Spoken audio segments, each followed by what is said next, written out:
Vous écoutez un podcast de EJR Radio, la radio pour tous.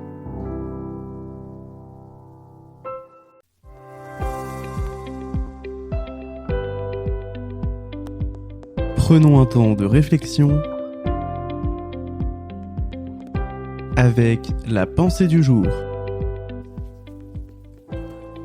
Et notre thématique ce soir continue dans ce thème, la guerre, une horreur inévitable, point d'interrogation.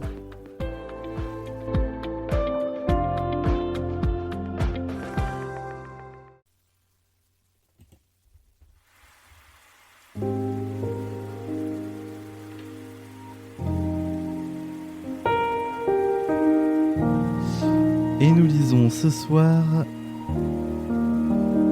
dans Matthieu.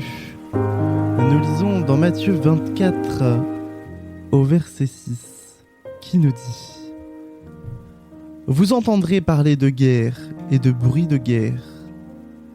Gardez-vous d'être troublés, car il faut que ces choses arrivent. Mais ce ne sera pas encore la fin. Cette guerre, de nouveau de retour sur le territoire européen, si proche et en même temps si loin. Avec l'ensemble des chaînes de télévision ou des presses radiophoniques et écrites, nous pouvons comprendre, voir ce qu'il se passe en Ukraine. Mais nous ne ressentons peut-être pas forcément ce qu'il s'y vit. Nous entendons parler de ces bruits de guerre. Nous pouvons être troublés, choqués par ces images horribles qui font froid dans le dos.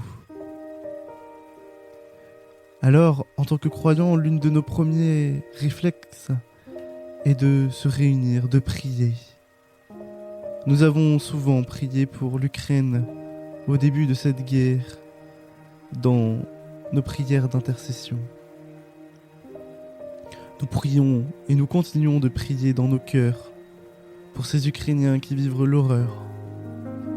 Mais nous pouvons également peut-être nous sentir impuissants face à cela.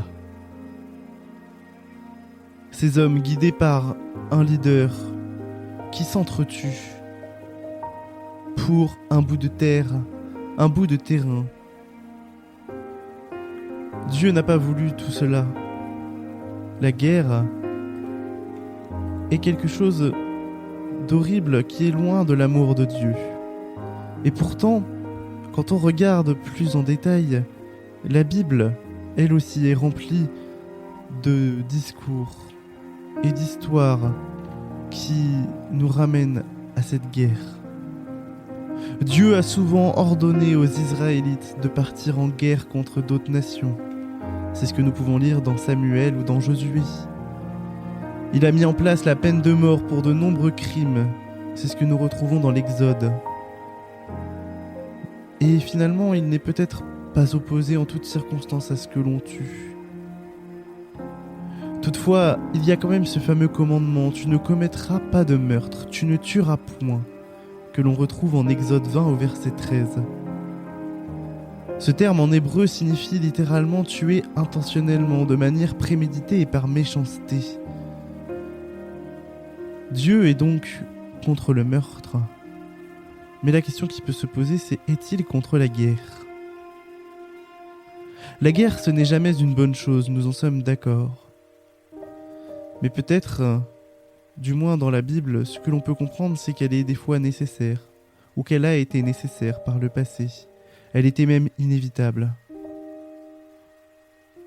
Toutefois, maintenant, en 2023, et bientôt en 2024, est-ce que cette guerre et ces guerres dans le monde sont encore inévitables ? Je ne le crois pas. Au contraire, nous devons vivre en paix, chacun avec les autres, s'ouvrir à la tolérance et non pas à se taper dessus. Nous devons, en tant que croyants aussi, de combattre ces formes de guerre, se rappeler du passé pour ne pas l'oublier, mais avancer vers l'avant et stopper toutes ces formes de guerre, mettre l'amour au centre. Prions pour cela et pour que les guerres s'arrêtent. Amen.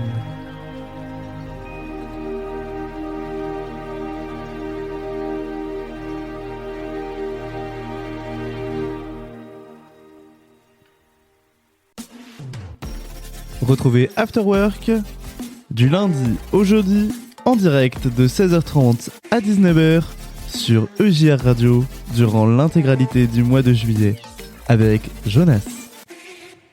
Vous n'avez pas pu vivre ou vous souhaitez réécouter un passage d'After Work? Aucun problème, tout est disponible en podcast sur toutes vos plateformes préférées dès le lendemain. EJR Radio, la radio pour tous.